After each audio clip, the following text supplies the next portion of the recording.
Bugün Kutna Hora'yı geziyoruz. Yoksa Kuttenberg mi demeliydim?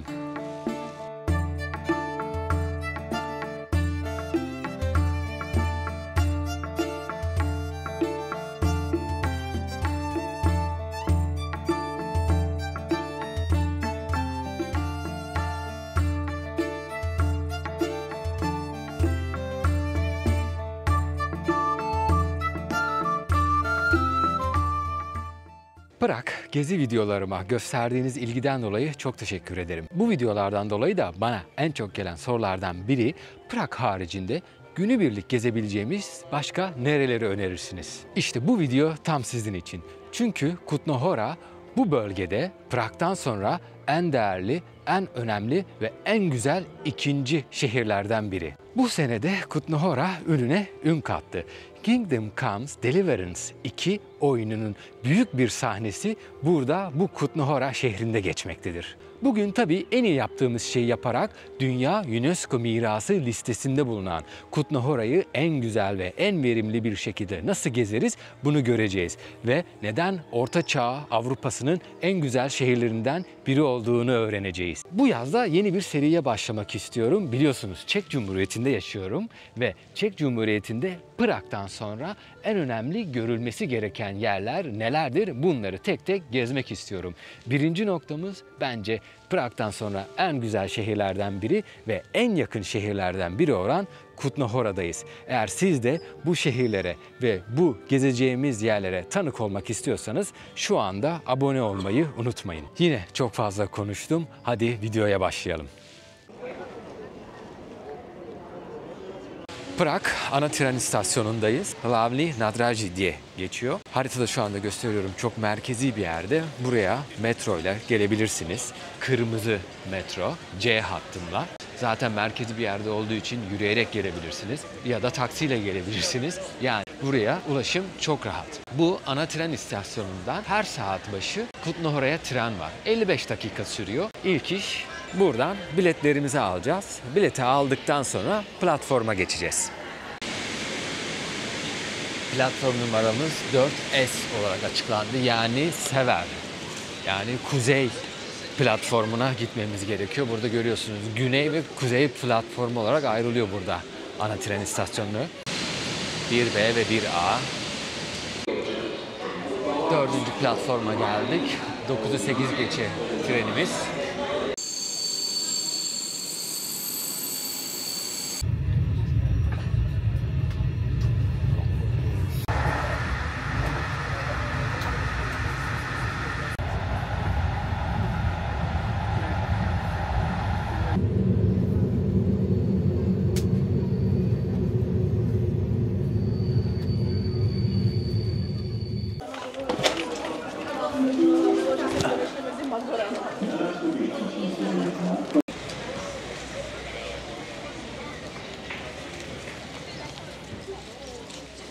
Kutna Hora ana tren istasyonundan indim. İsterseniz şu anda buradaki otobüslerle Kemikli Kilise'nin olduğu yere gidebilirsiniz ya da şehir merkezine geçebilirsiniz. Ama bu ilk durağımız olan Kemikli Kilise sadece 15 dakika yürüme mesafesinde olduğu için ben güzel bir yürüyüş olacağı için burayı yürümek istiyorum. Hadi yolumuza ve ilk yerimize başlayalım. Trenden indikten sonra zaten insanları takip ederseniz Kemikli Kilise'nin yanına yürüyerek gidiyorlar. Biz de onları takip ederek ilk noktamız olan yere gidiyoruz. 15 dakikalık bir yürüyüşle haritada görüyorsunuz. Böyle bir alana çıkıyoruz. Otobüse gelseniz burada inecektiniz. Burada ilk gördüğümüz bu büyük katedral. Bunun içine de gireceğiz. UNESCO koruması da altında. Şimdi buradan karşıya geçerek önce biletleri almamız gerekiyor. Burada bilgi merkezi var. Oradan biletleri alabiliriz. Harika. Kasada kimse yok. Belki ilk gelen benimdir. Tickets are available in the info center. İçeride olmuş biletler. Güzel. Hemen merkeze girip biletlerimizi alacağız.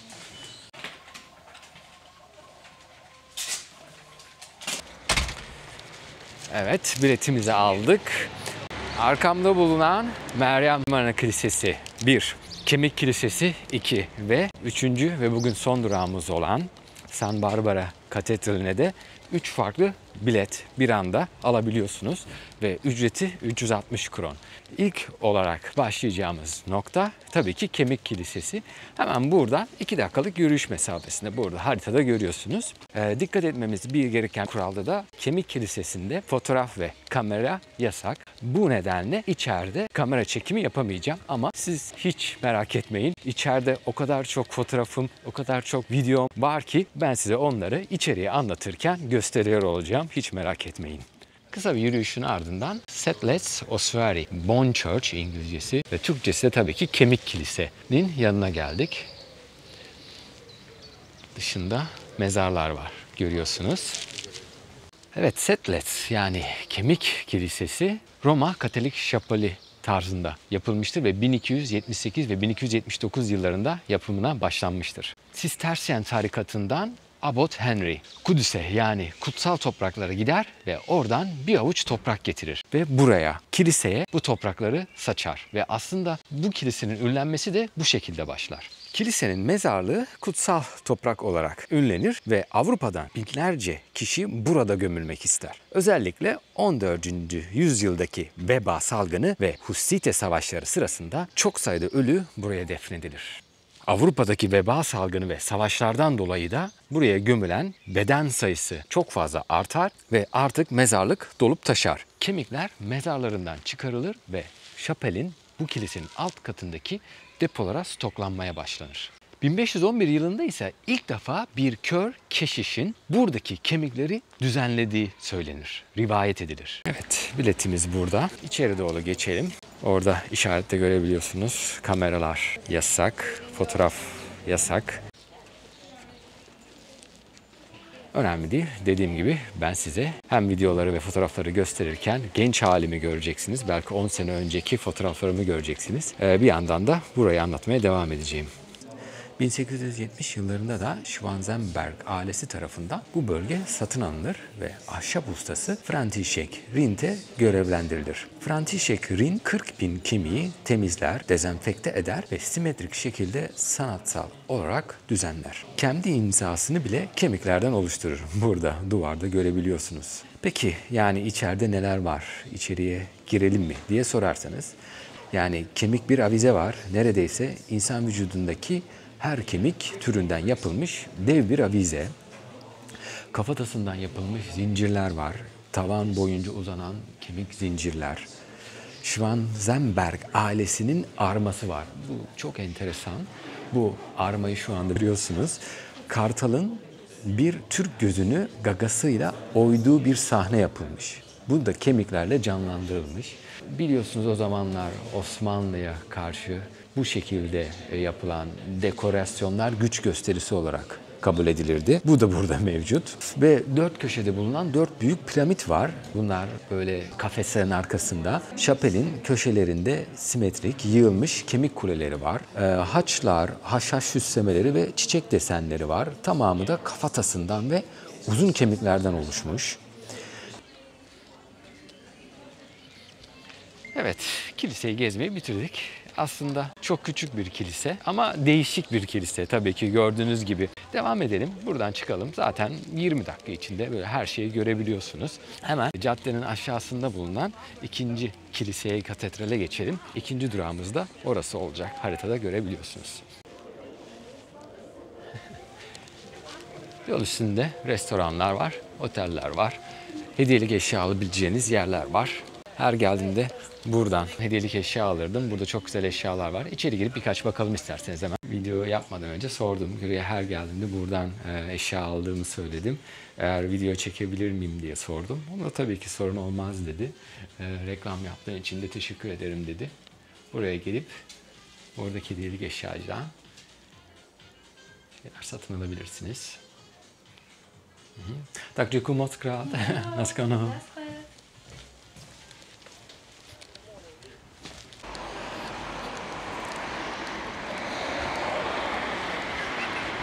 Evet, kısa bir yürüyüş.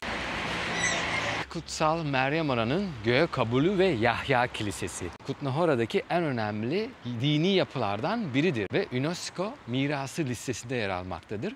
Mimari açıdan benzersizliği ve tarihi olaylara tanıklığı ve içindeki benzersiz sembolleriyle Kutluhora'da görmeniz gereken yerlerden biri.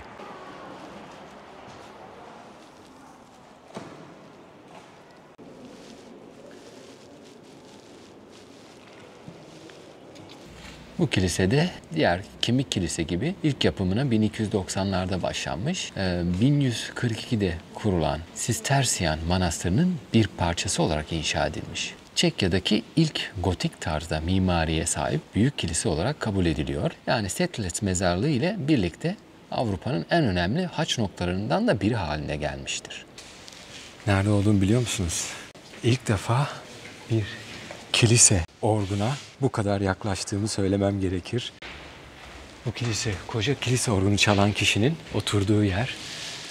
Bu kiliseye, bu katedrale de halk arasında küllerinden doğan kilise adı da veriliyor. 200 yıl boyunca harabe bir şekilde kalması ve sonradan 1800 yıllarda tekrar inşa edilmesiyle de halk arasında küllerinden doğan kilise adı verilmişti. 1700'lerde Jan Blažej ve Santini Achiel adlı mimar tarafından yeniden inşa edilir. Santini, gotik mimariyi barok unsurlarla harmanlayan eşsiz barok gotik stilinin yaratıcısıdır. Gotik kemerler, sivri tonozlar ve yüksek tavanlar barok eğriler ve hacimlerle birleştirmiştir. İç mekanda dinamik sütunlar ve ışık oyunları dikkat çeker. İç dekorasyonuna baktığımızda ise sade ama etkileyici süslemeleri görebiliyorsunuz. Tavanda da vitray pencerelerdeki ışık kullanımı iç mekanı dramatik bir şekilde de aydınlattığını görebiliyorsunuz.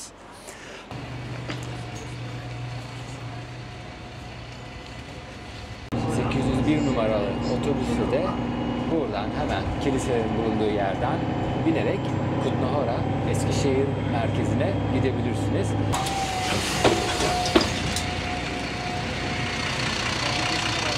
Evet, otobüs beni 10 dakika içinde taş evin yanına getirdi. Burası Kutluhora eski şehir merkezinin, eski şehir bölgesinin başlangıcı, üst kısmı diyebilirim. Peki neden ben buraya geldim diye sorabilirsiniz. Buradaki taş evi görmek için geldim. Kutluhora'nın eski şehir merkezinde bulunan bu taş ev en eski ve en iyi korunmuş Rönesans evlerinden biridir. İçine girmeyeceğim ama bu cadde yine tanıdık gelecektir. Kingdom Come Deliverance 2 oyununu oynayanlar bu caddenin bulunduğu yeri bu şekilde aşağıya buradaki meydana açık bölgeyi birçok kez görmüş olmaları gerek. Evet, taş evin yanından hemen gotik taş çeşmenin olduğu yere gideceğim. O da önemli. Şimdi bu yolu izleyerek taş çeşmenin olduğu yere doğru yürüyeceğim.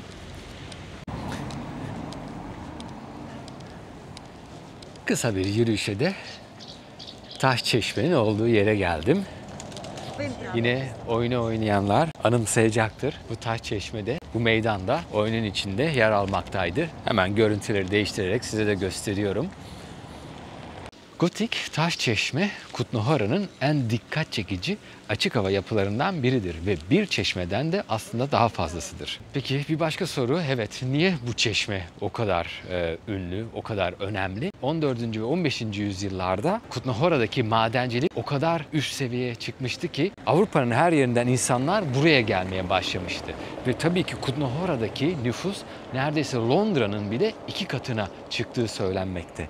Ve bu nüfus da tabii ki bu şehri, bu küçük şehri kaldıramaz olmuştur ve su sıkıntıları yaşanmaya başlanmıştır. Yaklaşık 2,5 kilometreden gelen su kemerleriyle beslenen büyük bir su deposu olarak inşa edilmiş. Şehrin çeşitli noktalarına su buradan dağıtılıyormuş. Günümüzde bulunan su kulelerinin bu ortaçağ versiyonu da diyebiliriz. Taş su çeşmesini arkamıza bırakalım. Buradan sonraki noktamız haritada görüyorsunuz sadece 200 metre uzaklıkta olan Veba Sütunu. Evet, kısa bir yürüyüşün ardından da Veba Sütunu'na çıktık. Kutluhora'ya geldiğinizde bu hani en önemli UNESCO listesinde olan hemen kiliseleri gezip gitmeyin. Bu şu anda haritada gösterdiğim eski şehir bölgesini de gezmenizi kesinlikle tavsiye ediyorum. Çünkü bu orta çağ havasını, orta çağ yaşantısını yansıtan hala evler var. Bu evler korunmuş ve hala günümüze kadar gelmiş. Şurada bakın, hemen çeviriyorum.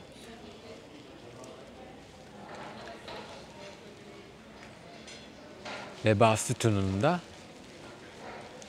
önündeyiz. Kutluhora 1713'te büyük bir veba salgınıyla karşı karşıya kaldı ve buradaki büyük bir nüfusun çoğu hayatını kaybetti. Salgın sona erdiğinde ise hayatta kalan halk Meryem Ana'ya şükranını sunmak için bu veba anıtını yapmaya karar verdi. Veba sütununu da arkamızda bırakarak bir sonraki noktamız olan Kutluhora'yı zenginleştiren, büyüten ve bu çıkarılan gümüşleri para haline getiren İtalyan Kort'a yani darphaneye doğru yolumuza devam edelim.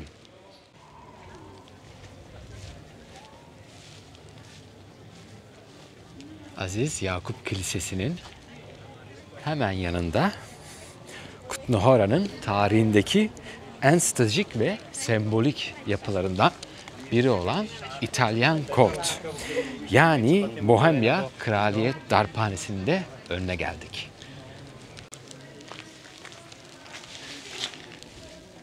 Evet, Bohemya Kraliyet Darphanesi'nin yani İtalyan Kort denen yerin bahçesindeyim.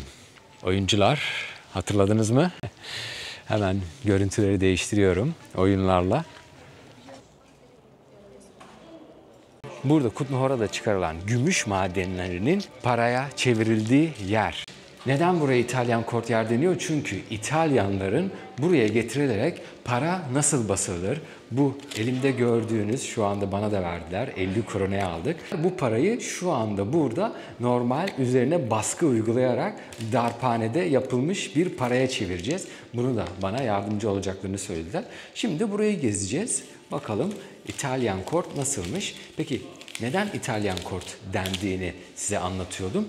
İtalyan Kort çünkü buraya İtalya'dan darphanede uzman olan, darphanede para basımını bilen kişiler getirmiş. Çünkü Roma İmparatorluğundan kalma bir alışkanlık olan İtalyanların para basma yeteneklerinden burada faydalanmak istenmiş ve para basmayı, darphanede nasıl bir gümüşü ya da altını işlemeyi İtalyanlar buradaki insanlara nasıl maden paraya çevrilir, para haline getirilir bunlar öğretilmiş.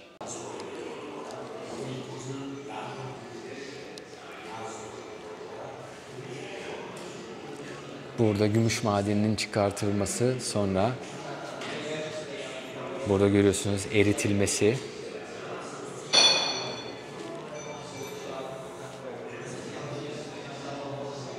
Bakın granit, kömür, beton, gümüş madenini görebiliyorsunuz. Ağırlıklarını burada ölçebiliyorsunuz galiba taşlara koyarak. Bakın gümüş madeninin olduğu taş.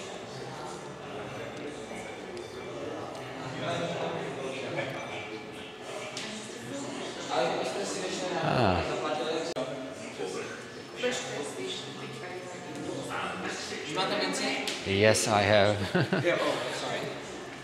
Okay, I show you. Okay. I'll do it. Okay, yes, for sure. You this.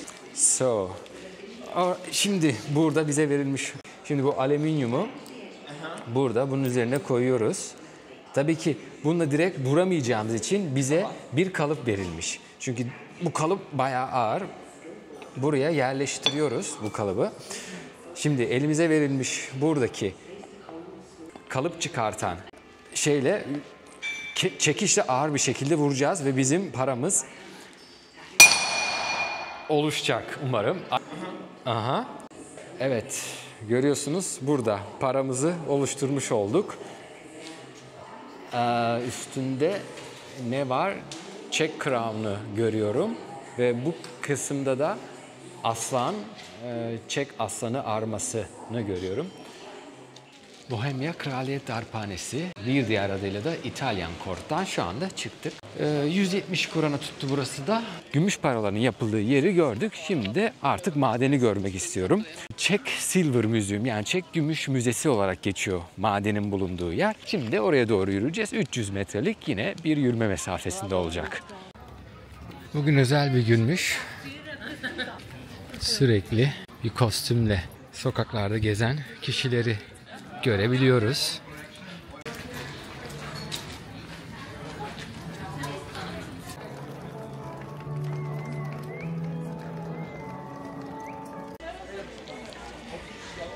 Çek Gümüş Madeni'nin önündeyim. Giriş 200 kron ama yoğun olduğu için girişler öyle kolay değilmiş.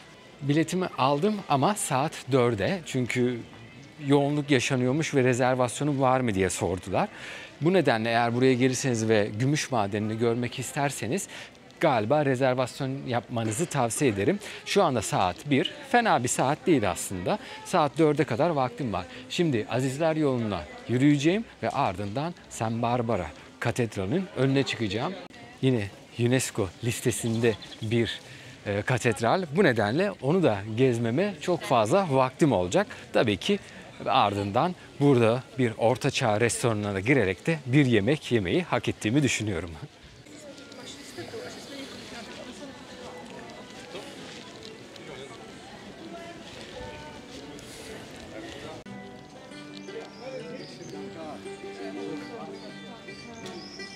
Cizvit Koleji ve Azizler Yolu, Barok Heykeller Terası diye de geçiyor.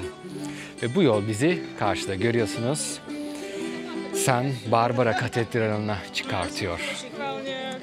Bir şey söyleyeyim mi? Çek Cumhuriyeti'ndeki en güzel yer. Tartışmasız. Buranın tarihi, yapısı, dokusu, yani filmlere sahne oluşu tertemiz. Çek Cumhuriyeti'nde belki gerçekten, yani istisnasız en güzel yer burası.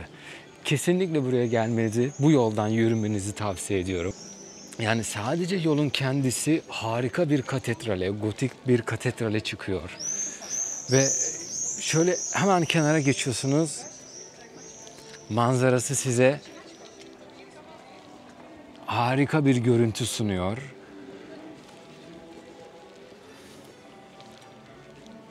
Tek kelimeyle harika bir yer. Akıllardan çıkmayacak bir nokta.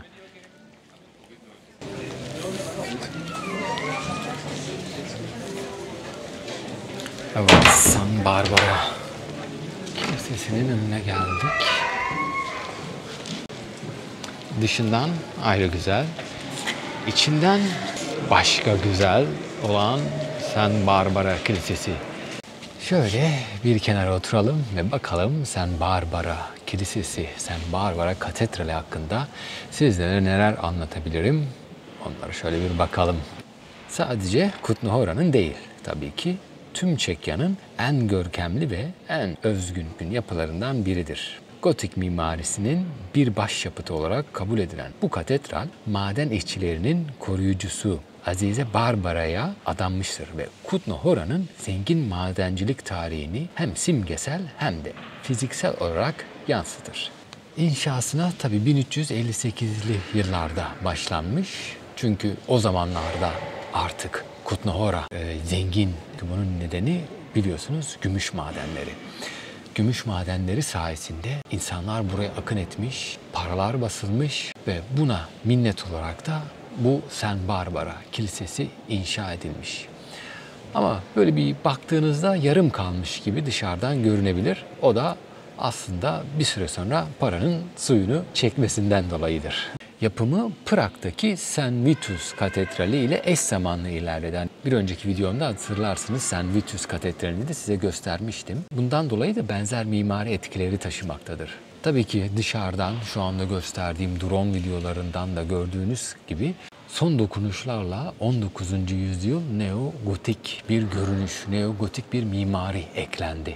Üçlü çatı sistemiyle klasik gotik kiliselerinden de biraz ayrılır. Üçgen çatılar yerine çadır benzeri tonozlar kullanılmıştır. Uçan payandalar, sivri kemerli pencereler ve 3 kuleli cephe mimarisi mevcuttur. Azize Barbara'nın heykeli de cephede, ön cephesinde yer alır.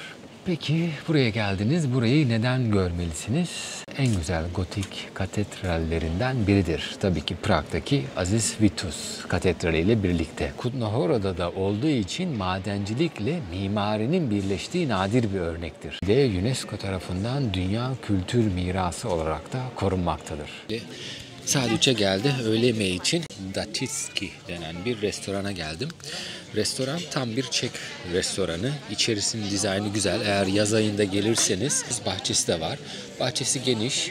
Yani yer bulabileceğinizi kesinlikle düşünüyorum. Yemekler güzel. Büyük porsiyonlarda yapıyorlar. Nasıl bitireceğimi bilemedim. Genelde tavuk şinitsel söylerim ama yani büyük tavuk şinitsel yazıyordu. Ama bu kadar büyük olabileceğini düşünmemiştim. Yanında güzel bir patates salatasıyla birlikte geldi. Bir ikincisi fiyatlar biraz fazla, evet. Ama yani porsiyonlarla kıyaslarsak galiba fiyatlar böyle bir turistik bir yerde, merkezi bir yerde artık normal kaçıyor diyebilirim. İçerideki hizmet güzel, yemekler çok hızlı geliyor. Kalabalık olmasına rağmen bir sipariş verdikten 5 dakika sonra yemekler geldi. Birası da güzel, Kutnohora isimli bir buraya özel bir bira da veriyorlar. Burada yapılmış bir bira. Evet, vaktimiz varken de Kutnohora'da bir günde bakalım neler harcamışız. 319 kron gidiş geliş trene verdik. 360 kron da bu 3 önemli kiliseyi gezmek için verdik. 170 krona İtalyan korta verdim. Bakalım başka ne ödemişim? 20 krona otobüse verdim.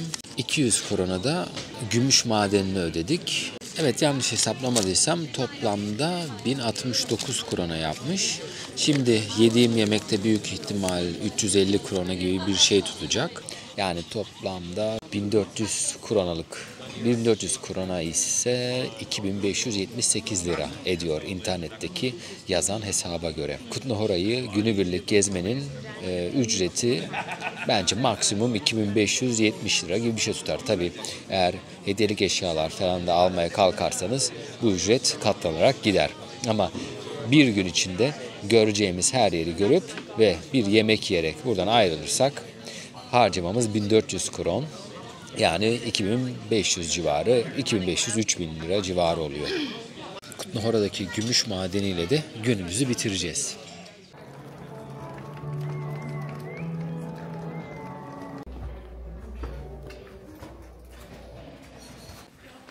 Eskiden madenciler böyle giyinirmiş. Üstlerine böyle beyaz bir kıyafet, laboratuvar kıyafeti gibi bir şey alırlarmış. Çünkü en ucuz kumaş o zamanlarda buymuş. Böyle giyinirlermiş. Evet, maden içindeki kurallar. 30 dakika sürecekmiş, 250 metre uzunluğundaymış, 40 santimetre darlığa ve 120 santimetre yükseklik, yani alçaklığa kadar ulaşacakmış. 160 merdiven aşağı inip 30 merdivende yukarı çıkacakmışız. Tam bir madenci gibi giyindik. Gümüş çıkarmaya hazırız. Zenginliğimize zenginlik katacağız. Çekya'nın yer altındaki bu madenleri keşfetmeye gidiyoruz. Şans dileyin. Hadi ya, bizi bayağı dışarı çıkartıyorlar. Giyindik, kasları geçirdik. Milletin içine karışıyoruz şu anda. Bu şekilde çıkmayı düşünmemiştim hiç dışarı. Neyse, bu yönden gidiyormuşuz. Şöyle bir yere daha geldik. Şimdi içeri gireceğiz.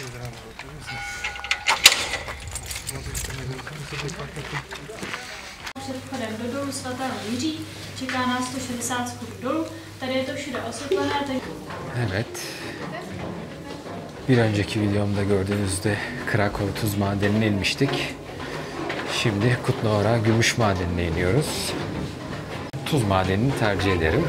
Gümüş madeni küçük ve dar olduğu söyleniyor. Bakalım gerçekten de hoşumuza gidecek mi? Bu inişten sonra lambalarımızı yaktık. Pak pojďte klidně více dopředu, nebojte se. Madenin içinde ilerliyoruz.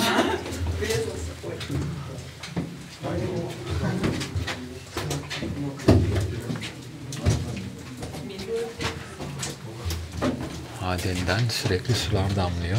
Bu sularda bu şekilde sarkıklar oluşturuyor. Yüzey bakın bu hale gelmiş.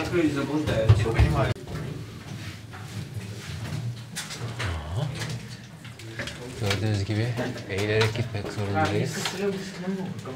Yoksa kafayı vuruyoruz. O kadar dar ve o kadar küçük ki. Biraz daha kazabilirlermiş sonuçta. Yani madem bu kadar az kazdınız biraz daha kazın değil mi?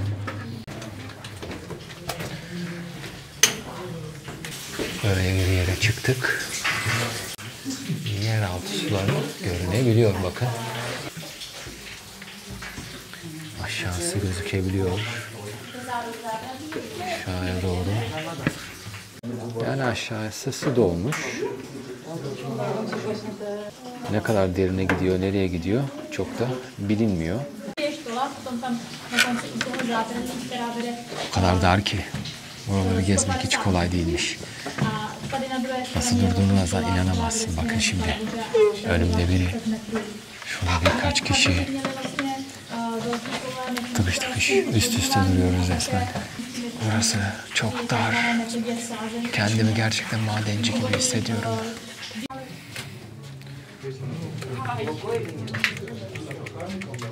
Sular burada timsah gibi bir şey oluşturmuş. Onu gösterdiler. Devam ediyoruz. Gördüğünüz gibi yoncalar çıkmış madenin içinde. Şimdi madenin en dar kısmına geliyormuşuz. En küçük ve en dar. Şöyle görüyorsunuz. Bilmiyorum. Ah, bayağı dar.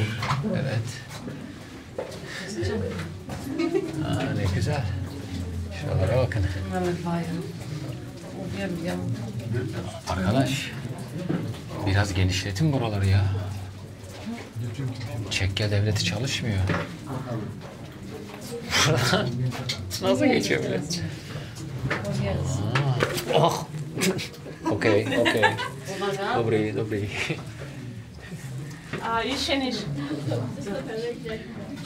Kafamı vurdum az önce.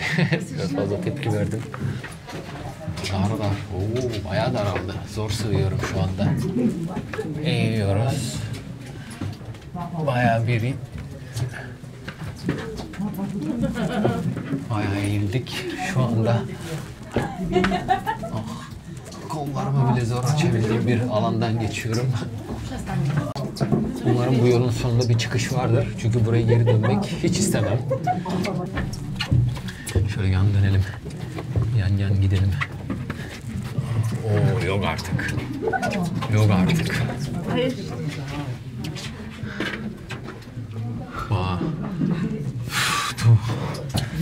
Yani korkunuz varsa buralara hiç gelmeyin.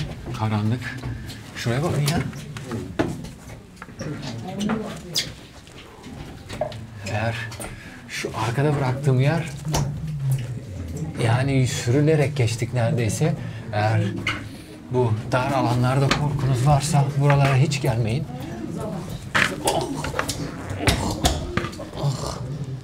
Felaket bir yer. Biraz açıklığa çıktık.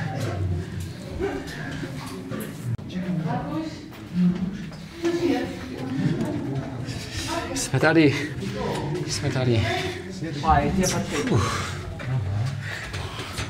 Panik olursun yani burada. Biri önde sıkışsa, bağırsa. Ne biçim yerler? Yani oksijen var mı yok mu onu bile bilmiyoruz. Girdik gidiyoruz. Geride kalan yol çok enteresandı. Gerçekten hani dediler böyle kapalı alan korkuları olan girmesinler diye uyarıyorlar. Ya tamam abartmasınlar falan diye düşünüyordum ama arkada bıraktığımız yol gerçekten dedikleri kadar varmış, dar ve korkunç, karanlık. Yani bilerek mi yapmışlar, ne yapmışlar? Bilerek bırakmışlar galiba burayı bu şekilde.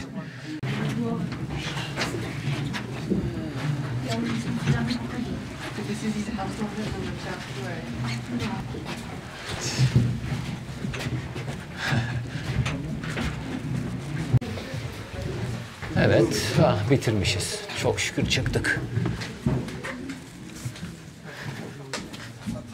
Çok şükür çıktık. Vay be, gün yüzü. Bu neydi acı? Vallahi karanlıktan korkuyorsanız bir ara ışıkların tamamını kapatıyoruz. Böyle hani böyle gümüşleri görebilmek için böyle bir ışık, kırmızı bir ışık tutuyor ama pek de bir şey gözükmüyor. Evet, gezimizi bitirdik.